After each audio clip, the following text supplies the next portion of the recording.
So I was down at the synod at on the Saturday of the in September at Knox College, and a lady came up to me and we were talking, and it turns out she was a Catholic, and we were talking about some issues to do with marriage, and it was amazing that there is, even though we acknowledged our differences as Protestant and Reformed, we were able to share some deep things about Scripture. So I'm a little encouraged by that young people of a different tradition that I would love to have greater conversations with about what it is they believe might need to change, in my view. On the other hand, when I go to synod, because I was in a synod standing committee the last 18 months or so, some of the conversations that I have with our Uniting Church friends give me a great deal of concern, because we of the evangelical Calvinist tradition, which I could say might be part of the ACC tradition, the Assembly of Confessing Congregations, although it also has its Methodist side. And that's true, and probably even the majority. But as soon as I identify myself as a Calvinist, it's a really close conversation that I start having with people at the top part of the church. So there are some disappointments, and yet we've invited the ACC National Conference. Last year we had the Anglican Bishop from Tasmania, we had the Catholic Bishop from Tasmania.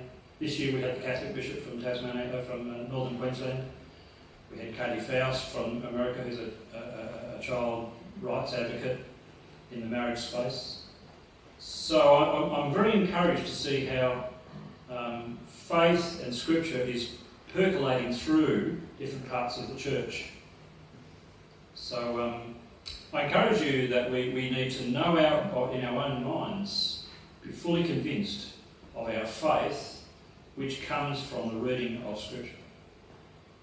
Bruce, what's the essential difference between the Arminian and the Calvinist?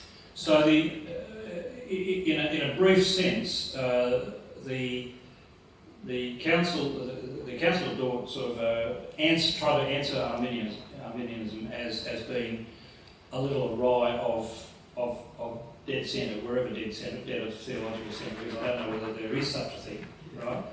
But it was essentially about the idea that, or two things, that limited atonement was incorrect.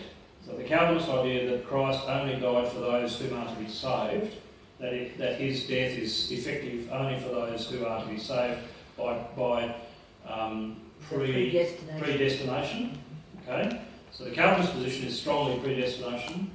The Arminian position is less predestination, in fact probably not predestination particularly, except in a general sense, and that there is scope for a certain degree of goodness in man, and that certain degree of goodness in man might allow him to respond, at least in a nascent faith sense.